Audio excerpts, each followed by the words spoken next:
వందే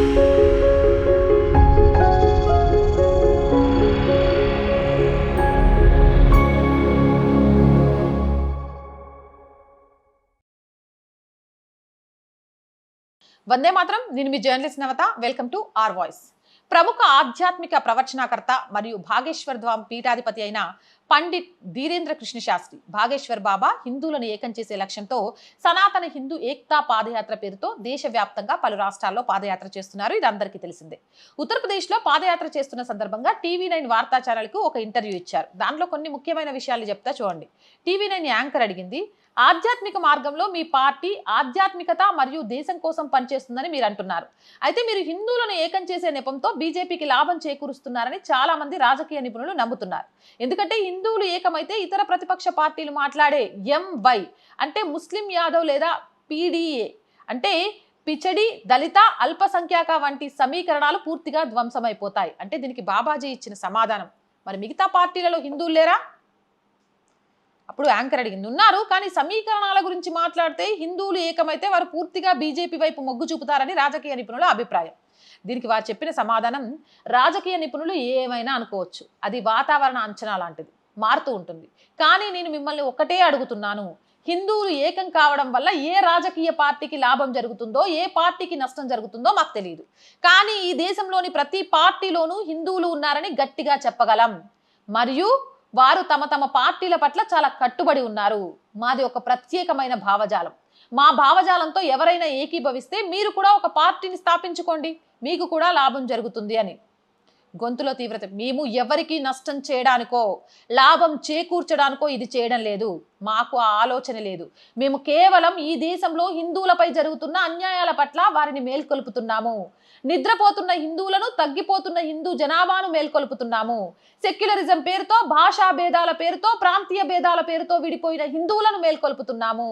ఈ దేశంలో అసలు హిందువులు ఎక్కడున్నారు? బ్రాహ్మణులు, క్షత్రియులు, వైశ్యులు, గుర్జులు, జాట్లు, వర్మలు, శర్మాలుగా విడిపోయారు. ఒకవేళ హిందువులే ఉంటే భారత్ ఎప్పుడో హిందూ రాష్ట్రం అయ్యేది కదా. హిందువులు ఉంటే వారిపై ఎవరైనా వేలెత్తి చూపగలరా? శ్రద్ధను 35 ముక్కలు చేయగలరా? రాజస్థాన్లో కన్హయ్యలాల్ దర్శి గొంతు కొయ్యగలరా? పాల్గార్లో సాధువులను కొట్టి చంపగలరా? హిందువుల ఆరాధ్య గ్రంథమైన రామాయణాన్ని తగలబెట్టగలరా? ఒకవేళ హిందువులు ఉంటే ఈ దేశంలో హిందూ పార్టీలు ఉంటే గోమాతను కోసేవారా? కసాయి దుకాణాలు నడిచేవా? బంగ్లాదేశ్ హిందువుల బాధ మీకు కనిపించడం లేదా? వారిని తిరిగి పిలిపించలేరా? ఈరోజు ఇజ్రాయెల్ ఎందుకు పోరాడుతుంది? ఎందుకంటే వారు తమ సమాజాన్ని, యూదులను రక్షించుకోవాలనుకుంటున్నారు. వారు 8 లక్షల మంది యూదులను విమానాల ద్వారా రప్పించి తమ దేశంలో సురక్షితంగా ఉంచుతున్నారు. మరి ఈ దేశంలో ఉన్న హిందువులు బంగ్లాదేశ్ హిందువులను ఎందుకు స్వీకరించలేరు? అసలు హిందువులు ఎక్కడున్నారు? మాకు మీ మీద కూడా జాలేస్తోంది. అసలు మీరు హిందువులా కాదా అని. మా మీద కూడా మాకు జాలేస్తోంది. మేము హిందువులమా కాదా అని. ఇది మా వేదన. మేము 150 కోట్ల హిందువుల కోసం పోరాడుతున్నాం. ఇది నా వ్యక్తిగత పోరాటం కాదు. మాకు దీనివల్ల ఏమి లాభిస్తుంది? మేము కథలు చెప్పుకుంటూ చాలా ప్రశాంతంగా, వైభవంగా ఉంటుంది. కానీ ఈ వివాదాల వల్ల మాకు ఏం వస్తుంది? 10 మంది తిడతారు, 20 మంది తప్పుగా మాట్లాడతారు. ప్రతిరోజు మా పేరుతో 20 వీడియోలు పెడతారు. మాకు వ్యతిరేకంగా ప్రచారాలు చేస్తారు. చంపేస్తామని బెదిరిస్తారు. మా కుటుంబం బయటికి రావడం కష్టంగా మారింది. మా అమ్మ బయటికి రాలేకపోతుంది. ప్రజలు రకరకాలుగా రాళ్లు విసురుతున్నారు. మేము ఎవరికి ఏం చేశాం?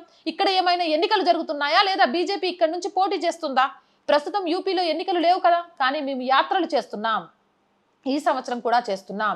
ఎవరి కోసం చేస్తున్నాం? మేము కేవలం ఒక ఉద్యమం కాదు, ఈ దేశాన్ని మేల్కొల్పాలని అనుకుంటున్నాం.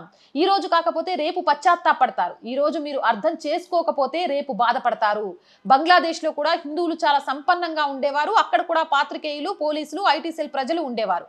కానీ ఎప్పుడైతే సమయం వచ్చిందో ఒక్కొక్కరిగా ఆడపిల్లను తాడుతో కట్టి వీధుల్లోకి లాగారు, నగ్నంగా చేశారు, ఇండ్లను తగలపెట్టారు. అప్పుడు పాత్రికేయం, పోలీసులు, సంపద అన్నీ అక్కడే ఉండిపోయాయి. ఎవ్వరూ రక్షించబడలేరు అంటూ ఆవేదనను వ్యక్తం చేస్తూ చెప్పారు. కానీ వారు చెప్పిన మాటలు అక్షర సత్యం. నిజంగా ఈ దేశంలో హిందువులు ఉన్నారా? మీ గుడ్డల మీద చేసుకొని మీ మనస్సాక్షిని అడిగి చెప్పండి. నిజంగా హిందువులు ఉంటే ఈరోజు మరొక హిందువుల మీద ఇంత దాష్టికం జరుగుతూ ఉంటే చూస్తూ ఊరుకుంటారా?